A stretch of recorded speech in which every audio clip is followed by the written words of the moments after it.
Capítulo 20. Em uma estrada quebrada. Mulheres, Mate declarou enquanto cavalgava Pips pela estrada empoeirada e pouco usada, são como mulas. Ele franziu a testa. Espere. Não. Cabras. Mulheres são como cabras. Exceto que cada uma delas pensa que é um cavalo, e uma égua de corrida premiada para começar. Você me entendeu, Talmanes. Pura poesia, Mate, disse Talmanes, socando tabaco em seu cachimbo. Mate sacudiu as rédeas. Pips continuou a andar lentamente. Altos pinheiros de 3 agulhas alinhavam-se nas laterais da estrada de pedra. Eles tiveram sorte de encontrar esta estrada antiga, que deve ter sido feita antes da ruptura. Estava quase toda coberta de mato, as pedras quebradas em muitos lugares, grandes seções da estrada simplesmente desaparecidas. Pinheiros jovens começaram a brotar nas laterais da estrada e entre as pedras, versões em miniatura de seus pais imponentes acima. O caminho era largo, embora muito acidentado, o que era bom. Mate tinha 7.000 homens com ele, todos montados, e eles estavam cavalgando duro na pouco menos de uma semana que passaram viajando desde que enviaram Tuon de volta para Eboldar. Raciocinar com uma mulher é impossível, Mate continuou, olhando para frente. É como... Bem, raciocinar com uma mulher é como sentar para um jogo amigável de dados. Só que a mulher se recusa a reconhecer as regras básicas e sangrentas do jogo. Um homem, ele vai te enganar, mas ele vai fazer isso honestamente. Ele usará dados viciados, para que você pense que está perdendo por acaso. E se você não for inteligente o suficiente para perceber o que ele está fazendo, então talvez ele mereça pegar sua moeda. E é isso. Uma mulher, no entanto, ela se sentará para o mesmo jogo e sorrirá, e agirá como se fosse jogar. Somente quando for sua vez de jogar, ela lançará um par de seus próprios dados que estão em branco em todos os 6 lados. Nem um único ponto aparecendo. Ela inspecionará seu lançamento, então ela olhará para você e dirá, claramente eu acabei de ganhar. Agora, você coçará sua cabeça e olhará para os dados. Então você olhará para ela, então para os dados novamente. Mas não há pontos nesses dados, você dirá. Sim, há, ela dirá. E ambos os dados rolaram 1. Esse é exatamente o número que você precisa para ganhar, você dirá. Que coincidência, ela responderá, e começará a recolher suas moedas. E você ficará sentado ali, tentando entender o que aconteceu. E perceberá algo. Um par de 1s não é o lance vencedor. Não quando você tirou um 6 na sua vez. Isso significa que ela precisava de um par de 2. Animadamente, você explicará o que descobriu. Só então, você sabe o que ela fará.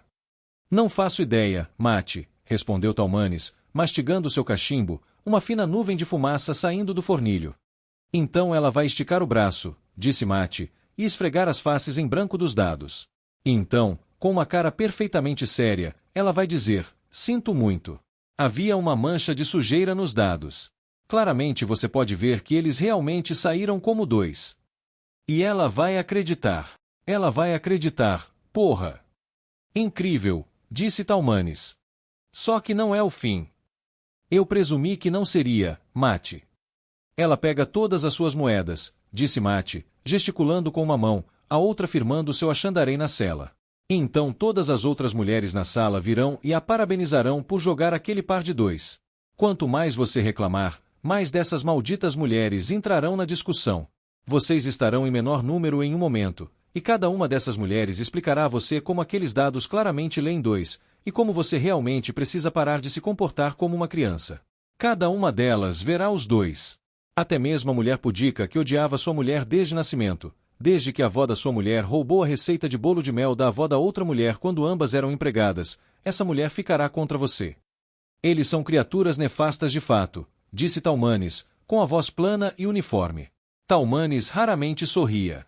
Quando eles terminarem, continuou Mate, quase mais para si mesmo, você ficará sem nenhuma moeda, várias listas de tarefas para fazer e que roupa usar e uma dor de cabeça de rachar. Você vai sentar lá e olhar para a mesa e começar a se perguntar, só talvez, se aqueles dados não deram 2 afinal. Só para preservar o que sobrou da sua sanidade. É assim que é argumentar com uma mulher, eu te digo. E você fez isso. Finalmente. Você não está brincando comigo, está? Por quê, Mate? Disse o Cairienin. Você sabe que eu nunca faria uma coisa dessas. Que pena, Mate murmurou, olhando para ele com desconfiança. Eu poderia rir um pouco. Ele olhou por cima do ombro. Vanin! Onde diabos estamos no traseiro empolado do Darkwan? O gordo ex-ladrão de cavalos olhou para cima. Ele cavalgava uma curta distância atrás de Mate, e carregava um mapa da área desenrolado e dobrado sobre uma tábua para que pudesse lê-lo na cela. Ele estava debruçado sobre a maldita coisa durante a maior parte da manhã. Mate havia pedido a ele para levá-los por Murande silenciosamente, não para deixá-los perdidos nas montanhas por meses. Esse é o Pico Blinder, disse Vanin, gesticulando com o dedo gorducho em direção a uma montanha de topo plano, quase invisível sobre as pontas dos pinheiros. Pelo menos, eu acho que é. Pode ser o Monte Sardlen. A colina atarracada não parecia muito uma montanha, mal tinha neve no topo. Claro, poucas montanhas nesta área eram impressionantes, não comparadas às montanhas da névoa, perto dos dois rios. Aqui, a nordeste da Cordilheira da Mona, a paisagem caía em um agrupamento de colinas baixas. Era um terreno difícil, mas navegável, se alguém estivesse determinado. E Mate estava determinado. Determinado a não ser encurralado pelo Shan-Shan novamente, determinado a não ser visto por ninguém que não precisasse saber que ele estava lá. Ele tinha pago muito caro ao açougueiro até agora. Ele queria sair daquele laço de forca de um país. Bem, disse Mate, puxando Pips de volta para cavalgar ao lado de Vanin, qual dessas montanhas é? Talvez devêssemos perguntar ao mestre Roidelli novamente. O mapa pertencia ao mestre cartógrafo. Foi somente por causa da presença dele que eles conseguiram encontrar esta estrada em primeiro lugar. Mas Vanin insistiu em ser o único a guiar a tropa. Um cartógrafo não era a mesma coisa que um batedor. Você não tinha um cartógrafo empoeirado saindo e liderando o caminho para você, insistiu Vanin. Na verdade, mestre Roidelli não tinha muita experiência como guia. Ele era um estudioso, um acadêmico. Ele conseguia explicar um mapa para você perfeitamente, mas tinha tanta dificuldade quanto Vanin para entender onde eles estavam, já que esta estrada era tão desconexa e quebrada, os pinheiros altos o suficiente para obscurecer marcos, os topos das colinas todos quase idênticos. Claro, também havia o fato de que Vanin parecia ameaçado pela presença do cartógrafo, como se estivesse preocupado em ser destituído de sua posição guiando Mate e a banda. Mate nunca esperou tal emoção do ladrão de cavalos acima do peso. Poderia ter sido suficiente para fazê-lo se divertir se eles não tivessem perdido tanto tempo em chamas. Vanin franziu o senho. Acho que tem que ser o Monte Sardlen. Sim, tem que ser. O que significa? O que significa que continuamos seguindo pela estrada, disse Vanin. A mesma coisa que eu te disse uma hora atrás. Não podemos marchar um exército por uma floresta tão densa, podemos? Isso significa ficar nas pedras. Só estou perguntando, disse Mate, abaixando a aba do chapéu contra o sol. Um comandante tem que perguntar coisas assim. Eu deveria ir na frente, disse Vanin, franzindo a testa novamente. Ele gostava de carrancas. Se aquele é o Monte Sardlen, deve haver uma vila de tamanho razoável 1 ou 2 horas mais adiante. Talvez eu consiga avistá-la da próxima elevação. Vá, então, disse Mate. Eles tinham batedores avançados, é claro, mas nenhum deles era tão bom quanto Vanin. Apesar do seu tamanho, o homem conseguia se esgueirar perto o suficiente de uma fortificação inimiga para contar os pelos nas barbas dos guardas do acampamento e nunca ser visto. Ele provavelmente também fugiria com o ensopado deles. Vanin balançou a cabeça enquanto olhava o mapa novamente. Na verdade, ele murmurou, agora que penso nisso, talvez seja a Montanha Favlen.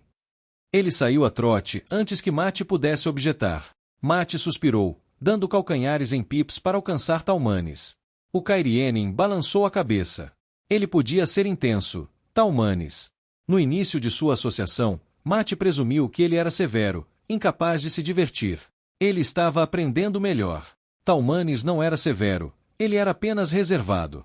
Mas às vezes, parecia haver um brilho nos olhos do nobre, como se ele estivesse rindo do mundo, apesar daquele maxilar rígido e seus lábios sem sorrir. Hoje, ele usava um casaco vermelho, enfeitado com ouro, e sua testa estava raspada e empoada, como cairia na moda. Parecia ridículo, mas quem era Mate para julgar? Talmanes pode ter uma moda terrível. Sentido, mas ele era um oficial leal e um bom homem. Além disso, ele tinha um gosto excelente para vinho. Não fique tão triste, Mate, disse Talmanes, dando uma tragada em seu cachimbo de aro dourado. De onde ele tirou isso, afinal? Mate não se lembrava de tê-lo tido antes. Seus homens têm barrigas cheias, bolsos cheios e acabaram de ganhar uma grande vitória. Não muito mais do que isso um soldado pode pedir. Enterramos 1000 homens, disse Mate. Isso não é vitória. As memórias em sua cabeça, as que não eram dele, diziam que ele deveria estar orgulhoso. A batalha tinha ido bem.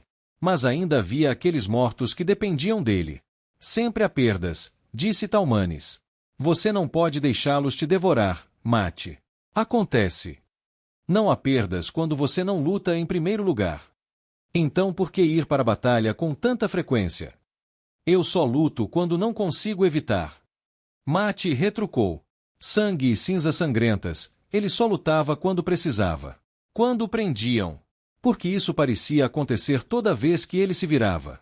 O que você disser, Mate, Talmanes disse, pegando seu cachimbo e apontando para Mate com conhecimento de causa. Mas algo o deixou nervoso. E não são os homens que perdemos. Nobres flamejantes. Mesmo aqueles que você conseguia suportar, como Talmanes, sempre achavam que sabiam muito.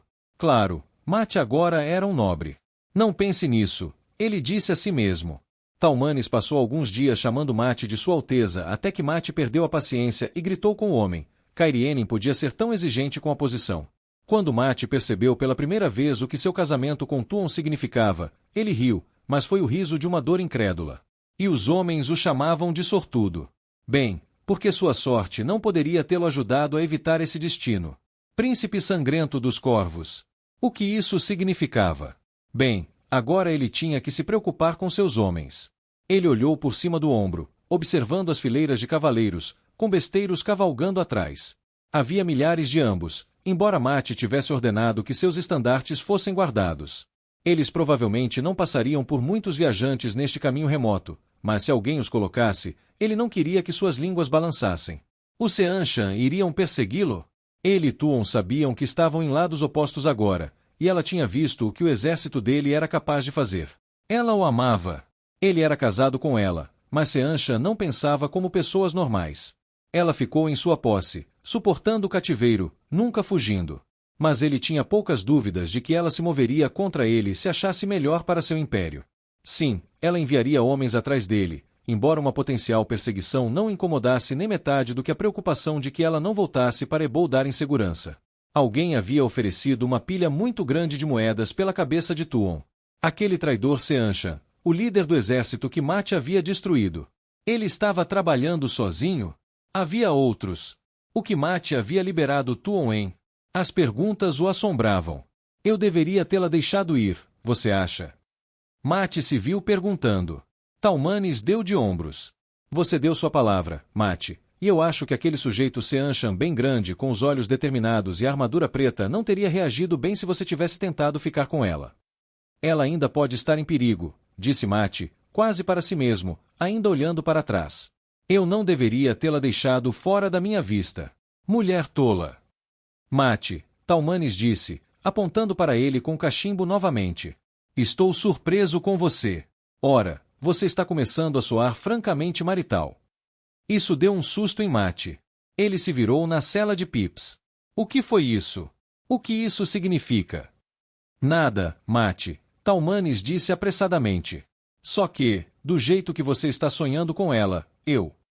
Não estou sonhando, Mate retrucou, puxando a aba do chapéu para baixo e ajustando o cachecol. Seu medalhão era um peso confortável em volta do pescoço. Só estou preocupado. Só isso. Ela sabe muito sobre a banda e pode revelar nossos pontos fortes. Talmanes deu de ombros, fumando seu cachimbo. Eles cavalgaram por um tempo em silêncio. As agulhas de pinheiro sussurravam ao vento, e Mate ocasionalmente ouvia risadas de mulheres atrás, onde os Aes Sedai cavalgava em um pequeno grupo. Apesar de não gostarem um do outro, eles geralmente se davam bem quando outros podiam vê-los. Mas, como ele disse a Talmanes, as mulheres só eram inimigas umas das outras enquanto não houvesse um homem por perto para atacar. O sol estava marcado por uma mancha de nuvens brilhantes. Mate não via a luz do sol por há dias. Ele também não via Tuon há muito tempo. Os dois eventos pareciam pareados em sua cabeça. Haveria uma conexão. Idiota sanguinário, pensou consigo mesmo. Daqui a pouco você vai começar a pensar como ela. Lendo presságios em cada pequena coisa, procurando símbolos e significados toda vez que um coelho cruza seu caminho ou um cavalo solta pulos. Esse tipo de adivinhação era tudo bobagem. Embora ele tivesse que admitir, agora ele se encolhia toda vez que ouvia uma coruja piar 2 vezes. Você já amou uma mulher, Talmanes? Mate se viu perguntando. Várias, respondeu o homem baixo, cavalgando com a fumaça do cachimbo ondulando atrás dele. Já pensou em se casar com uma delas? Não, graças à luz, disse Talmanes. Então, aparentemente, ele pensou melhor no que tinha acabado de dizer. Quero dizer, não era certo para mim na época, Mate. Mas tenho certeza de que vai dar certo para você. Mate fez uma careta. Se Tuon finalmente iria decidir seguir com o casamento, ela não poderia ter escolhido um momento em que os outros não pudessem ouvir? Mas não. Ela foi e falou na frente de todos, incluindo os Aes Sedai. Isso significava que Mate estava condenado. Aes Sedai eram ótimos em guardar segredos, a menos que esses segredos pudessem de alguma forma embaraçar ou incomodar Matrim. Calton. Então você poderia ter certeza de que a notícia se espalharia por todo o acampamento em um dia, e provavelmente seria conhecida por 3 vilas abaixo na estrada também. Sua própria mãe sangrenta, léguas e léguas de distância, provavelmente já tinha ouvido a notícia agora. Não vou parar de jogar, Mate murmurou. Nem de beber.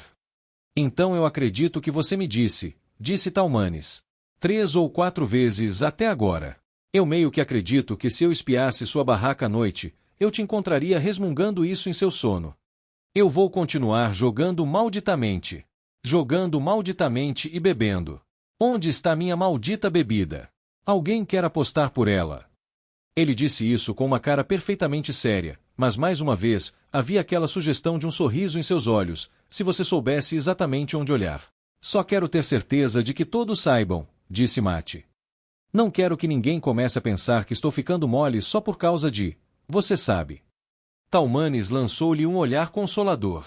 Você não vai amolecer só porque se casou, Mate. Ora, alguns dos grandes capitães são casados, eu acredito. Davron Basher é certo, e Rodel e Turalde. Não, você não vai ficar mole porque é casado. Mate assentiu bruscamente. Bom, isso estava resolvido. Você pode ficar chato, no entanto, observou Talmanes. Tudo bem, é isso, declarou Mate.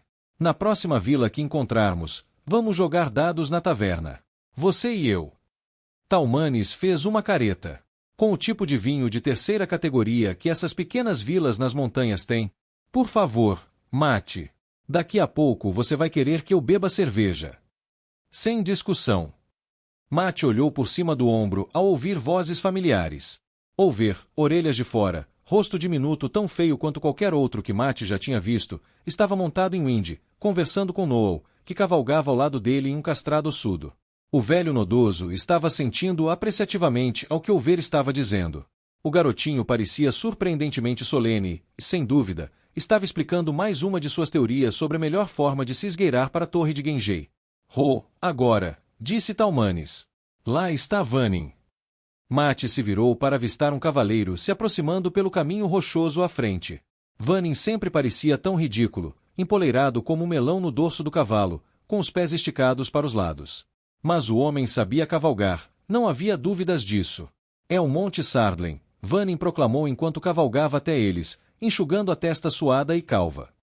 A vila fica logo à frente, é chamada de Inderstap no mapa. Esses mapas são muito bons, ele acrescentou de má vontade. Mate exalou aliviado. Ele começou a pensar que eles poderiam acabar vagando por essas montanhas até que a última batalha viesse e passasse. Ótimo, ele começou, nós podemos. Uma vila? Perguntou uma voz feminina ríspida. Mate se virou com um suspiro enquanto 3 cavaleiros forçavam seu caminho até a frente da coluna. Talmanes relutantemente levantou uma mão para os soldados atrás, interrompendo a marcha enquanto os Aes Sedai desceu sobre o pobre Vannin. O homem rechonchudo agachou-se em sua cela, parecendo para todo mundo como se preferisse ser descoberto roubando cavalos, e, portanto, a caminho da execução, do que ter que sentar ali e ser interrogado por Aes Sedai. Joline liderava o bando. Uma vez, Mate poderia tê-la descrito como uma garota bonita, com sua figura esbelta e grandes e convidativos olhos castanhos. Mas aquela Aes sem idade e o rosto de Sedai foi um aviso instantâneo para ele agora. Não, ele não ousaria pensar no verde como bonito agora. Comece a se deixar pensar em Aes Sedai tão bonita, e em 2 estalos de língua você se encontraria enrolado em seu dedo e pulando ao seu comando. Ora, Joline já tinha insinuado que gostaria de ter Mate como guardião. Ela ainda estava magoada com ele porque ele a havia espancado. Ela não poderia machucá-lo com poder, é claro, mesmo sem seu medalhão, já que Aes Sedai juraram não usar o poder para matar, exceto em casos muito específicos. Mas ele não era tolo. Ele notou que aqueles juramentos deles não diziam nada sobre o uso de facas. As duas com Jolyne eram Edesina, da Aja Amarela, e Teslin, da Vermelha. Edesina era agradável o suficiente para se olhar, exceto por aquele rosto sem idade, mas Teslin era tão apetitosa quanto um pedaço de pau. De rosto afiado, a mulher segundo Lianer era ossuda e desleixada, como um gato velho deixado por muito tempo sozinho. Mas ela parecia ter uma boa cabeça sobre os ombros, pelo que Mate tinha visto, e ele a encontrou tratando-o com algum respeito às vezes. Respeito de uma vermelha. Imagine isso. Ainda assim, pela forma como cada um desses Aes Sedai olhou para Mate por sua vez enquanto eles chegavam à frente da fila, você nunca saberia que eles deviam suas vidas a ele. Era assim com as mulheres. Salve a vida dela, e ela inevitavelmente alegaria que estava prestes a escapar por conta própria, e portanto não lhe devia nada. Metade do tempo, ela o repreenderia por bagunçar seus supostos planos. Porque ele se incomodou. Um dia desses, queime-o, ele ia ficar esperto e deixar o próximo grupo chorando em suas correntes. O que foi isso? Jolyne exigiu de Vannin. Você finalmente determinou onde estamos. Bem, vamos ter, Vannin disse, então se coçou descaradamente. Bom homem, Vannin. Mate sorriu. Vannin tratava todas as pessoas da mesma forma. Aes Sedai e tudo. Jolyne encarou Vannin diretamente nos olhos, pairando como uma gárgula no topo da alvenaria da mansão de algum senhor. Vannin realmente se encolheu, depois murchou, então finalmente olhou para baixo, envergonhado. Quer dizer, eu realmente tenho, Jolyne Sedai. Mate sentiu seu sorriso desaparecer. Queime tudo, Vannin. Excelente, disse Jolyne. E há uma vila à frente, ouvi dizer. Finalmente, talvez, encontraremos uma estalagem decente. Eu poderia usar algo diferente da comida que esses rufiões de Calton chamam de comida. Aqui está, disse Mate. Isso não é. Quão longe estamos de Caemlyn, mestre Calton? Teslin interrompeu. Ela fez o possível para ignorar Jolyne. Os dois pareciam estar brigando ultimamente, da maneira mais fria e aparentemente amável, é claro. Aes Sedai não brigava. Ele tinha levado uma bronca uma vez por chamar suas discussões de brigas. Não importava que Mate tivesse irmãs, e soubesse como soava uma boa briga. O que você disse antes, Vannin? Mate perguntou, olhando para ele. Que estamos a cerca de 200 léguas de Caemlyn. Vannin assentiu. O plano era ir para Caemlyn primeiro, pois ele precisava se encontrar com Stian e Daerid e garantir as informações e suprimentos necessários. Depois disso, ele poderia cumprir sua promessa a Thor. A torre de Gengei teria que esperar mais algumas semanas. 200 léguas, disse Teslin. Quanto tempo até chegarmos, então? Bem, acho que depende, disse Vannin. Eu provavelmente conseguiria fazer 200 léguas em pouco mais de uma semana, se estivesse indo sozinho, com 2 bons cavalos para cavalgar em turnos e cruzando o terreno familiar. O exército inteiro, no entanto, por essas colinas usando uma estrada quebrada. 20 dias, eu diria. Talvez mais. Jolyne olhou para Mate. Não vamos deixar a banda para trás, disse Mate. Não é uma opção, Jolyne. Ela desviou o olhar, sua expressão insatisfeita. Vocês são bem-vindos para irem sozinhos, disse Mate. Isso vale para cada um de vocês. Vocês Aes Sedai não são meus prisioneiros, saiam quando quiserem, desde que sigam para o norte. Não vou arriscar que voltem para serem levados por Shan-Shan. Como seria viajar novamente apenas com a banda, sem um Aes Sedai à vista? Ah, se ao menos. Teslin parecia pensativa. Jolyne olhou para ela, mas a vermelha não deu nenhuma indicação se ela estaria disposta a ir embora ou não. Edesina, no entanto, hesitou, então assentiu para Jolyne. Ela estava disposta. Muito bem, Jolyne disse a Mate com um ar altivo. Seria bom estar longe de sua grosseria, Calton. Prepare para nós, digamos, 20 montarias e partiremos. 20? Perguntou Mate. Sim, disse Jolyne. Seu homem aqui mencionou que precisaria de 2 cavalos para fazer a viagem em um tempo razoável, para que ele pudesse remontar, presumivelmente, quando um dos animais se cansasse. Eu conto 2 de vocês, disse Mate, sua raiva aumentando. Isso significa 4 cavalos. Imaginei que você seria inteligente o suficiente para fazer essa conta, Joline. Então, mais suave, ele acrescentou. Mesmo que seja por pouco. De Joline se arregalaram, e a expressão de Edesina estava pintada de choque. Teslin lançou-lhe um olhar chocado, parecendo desapontado. Ao lado, Talmanes apenas abaixou seu cachimbo e assobiou baixinho. Esse seu medalhão te deixa atrevida, Matrin Calton, Joline disse friamente. Minha boca me deixa insolente, Joline, Mate respondeu com um suspiro, tocando o medalhão escondido sob sua camisa frouxa. O medalhão só me deixa sincero. Acredito que você ia explicar por que precisa levar 20 dos meus cavalos quando eu mal tenho o suficiente para meus homens. 2 para Edesina e para mim, Joline disse rigidamente. 2 para o antigo Suldan. Você não presume que eu vou deixá-los para trás para serem corrompidos pelo seu pequeno bando aqui? 2 Suldan, disse Mate, ignorando a farpa. São 8 cavalos. 2 para Setali. Imagino que ela queira ficar longe de tudo isso conosco. 10. Mais 2 para Teslin, disse Joline. Ela sem dúvida vai querer ir conosco, embora ela não tenha nada a dizer sobre o assunto no momento. E precisaremos de cerca de 4 animais de carga para carregar nossas coisas. Eles terão que trocar seus fardos também, então mais 4 para isso. 20. Qual você vai alimentar como? Mate perguntou. Se você estiver cavalgando tão rápido, não terá tempo para pastar seus cavalos.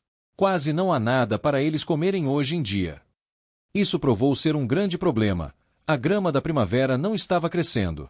Os prados pelos quais eles passaram estavam marrons com folhas caídas, as ervas daninhas mortas do inverno achatadas pela neve, mal um novo broto de grama ou erva daninha. Os cavalos podiam se alimentar das folhas mortas e da grama do inverno, é claro, mas veados selvagens e outros animais estavam ativos, comendo tudo o que encontravam. Se a terra não decidisse começar a florescer logo, bem, eles teriam um verão difícil. Mas isso era outro problema completamente diferente. Precisaremos que você nos dê comida, é claro, disse Joline. E algumas moedas para as estalagens. E quem vai cuidar de todos esses cavalos? Você vai escová-los todas as noites, verificar seus cascos, ver se a ração está medida corretamente. Suponho que devêssemos levar um punhado de seus soldados conosco, disse Joline, parecendo insatisfeita. Um inconveniente necessário. A única coisa necessária, disse Mate categoricamente, é que meus homens fiquem onde são necessários, não onde são um inconveniente.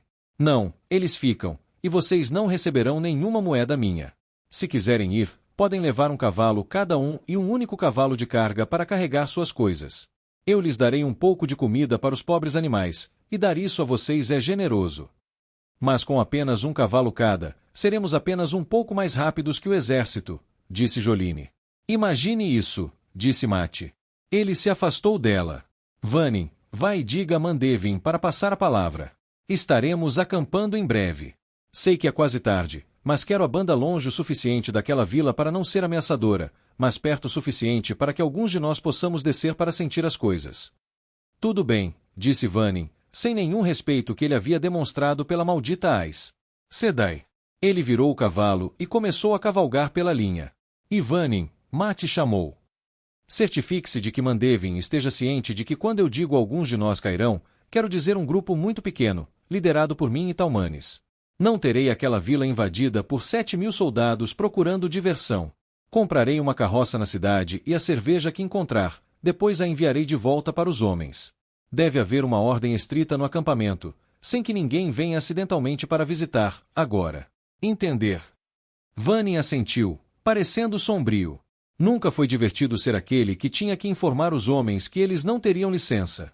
Mate se virou para os Aes Sedai. Bem, ele perguntou. Você aceita minha gentil oferta ou não? Joline apenas fungou, então trotou seu cavalo de volta para baixo das fileiras, obviamente recusando a chance de ir sozinha. Pena, isso. Teria feito ele sorrir a cada passo do caminho pensar nisso. No entanto, provavelmente levaria 3 dias para Joline encontrar um pouco de seiva em uma vila em algum lugar para dar a ela seus cavalos para que sua tripulação pudesse cavalgar mais rápido. Edesina foi embora, e Teslin seguiu atrás, olhando Mate com uma expressão curiosa. Ela ainda parecia decepcionada com ele também. Ele desviou o olhar, então se sentiu irritado consigo mesmo. O que ele se importava com o que ela pensava? Talmanes estava olhando para ele. Isso foi estranho da sua parte, Mate, disse o homem. O quê? Mate disse. A restrição aos homens. Eles são um bom grupo, a banda, mas eu nunca conheci um grupo de soldados que não fosse propenso a se meter em uma pequena confusão de vez em quando, particularmente onde há cerveja para ser encontrada. Eu não estava falando sobre os homens, Mate, disse Talmanes, curvando-se para bater seu cachimbo contra seu estribo, o cachimbo caindo para flutuar de volta na estrada pedregosa ao lado de seu cavalo. Estou falando sobre como você tratou os Aes Sedai. Luz, Mate, poderíamos ter nos livrado deles. Eu contaria 20 cavalos e algumas moedas como uma pechincha para ficar livre de 2 Aes Sedai. Não vou ser empurrado, disse Mate teimosamente, acenando para a banda começar sua marcha novamente. Nem mesmo para se livrar de Joline. Se ela quer algo de mim, deixe-a pedir com um grão de polidez, em vez de tentar me intimidar para dar a ela o que ela quer. Eu não sou um cachorrinho de colo. Queime, ele não era. E ele não era. Marital também, o que quer que isso significasse. Você realmente sente falta dela, disse Talmanes, parecendo um pouco surpreso enquanto seus cavalos aceleravam o passo um ao lado do outro. Sobre o que você está falando agora? Mate, você nem sempre é o mais refinado dos homens, eu admito. Às vezes seu humor é realmente um pouco maduro e seu tom é um pouco brusco. Mas você raramente é totalmente rude, nem intencionalmente insultuoso. Você realmente está no limite, não é? Mate não disse nada, apenas abaixou a aba do chapéu novamente. Tenho certeza de que ela ficará bem, Mate, disse Talmanes, num tom mais gentil. Ela é da realeza. Eles sabem como cuidar de si mesmos. E ela tem aqueles soldados cuidando dela. Sem mencionar Ogier. Guerreiros Ogier. Quem pensaria em uma coisa dessas? Ela ficará bem. Terminamos esta conversa, disse Mate, movendo sua lança para mantê-la ereta, com a lâmina curvada em direção ao sol invisível acima, e a coronha na tira de lanceiro na lateral de sua sela. Eu acabei de... Acabou, disse Mate. Você não tem mais desse tabaco, tem? Talmanes suspirou. Foi a última pitada. Bom tabaco, cultivado em Two Rivers. A única bolsa dele que vi em algum tempo. Foi um presente do rei Roedra, junto com o cachimbo. Ele deve ter valorizado você. Foi um trabalho bom e honesto, disse Talmanes. E terrivelmente chato. Não é como cavalgar com você, Mate. É bom ter você de volta, com crosta e tudo. Mas sua conversa sobre alimentação com os Aes Sedai realmente me deixou preocupado. Mate assentiu. Como estamos com as rações? Poucas, disse Talmanes. Compraremos o que pudermos na vila, disse Mate. Temos moeda saindo das nossas orelhas, depois do que Roedra lhe deu.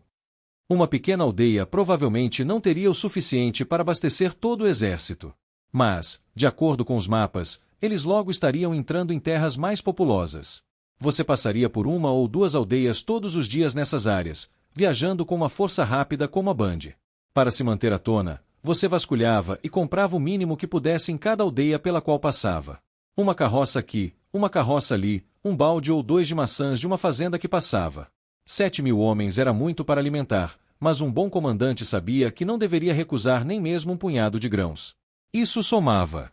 Sim, mas os aldeões venderão. Talmanes perguntou. No caminho para encontrá-lo, tivemos um tempo selvagem para conseguir que alguém nos vendesse comida. Parece que não há muito para ser encontrado ultimamente. A comida está ficando escassa, não importa onde você vá e não importa quanto dinheiro você tenha. Perfeito pra caramba. Mate rangeu os dentes, depois ficou irritado consigo mesmo por fazer isso. Bem, talvez ele estivesse um pouco nervoso. Não por causa de Tuon, no entanto. De qualquer forma, ele precisava relaxar. E aquela vila à frente, como Vanin a chamou. Inderstap. Quantas moedas você tem com você? Talmanes franziu a testa. Algumas marcas de ouro, bolsa cheia de coroas de prata. Por quê? Não é o suficiente, disse Mate, esfregando o queixo. Teremos que tirar mais um pouco do meu baú pessoal primeiro. Talvez trazer a coisa toda. Ele virou Pips. Vamos. Espere, Mate, disse Talmanes, freando e seguindo. O que estamos fazendo? Você vai gentilmente aceitar minha oferta de ir nos divertir na taverna, disse Mate. E enquanto estamos nisso, vamos reabastecer. Se a minha sorte estiver comigo, faremos isso de graça. Se Egvene ou Ninaeve estivessem lá, elas teriam batido em suas orelhas e dito que ele não faria tal coisa. Tuon provavelmente teria olhado para ele curiosamente e então dito algo que o fez sentir sua vergonha até as botas. A coisa boa sobre Talmanes, no entanto, era que ele simplesmente esporeou seu cavalo para frente, rosto estoico, olhos revelando apenas uma pitada de diversão. Bem, eu tenho que ver isso, então,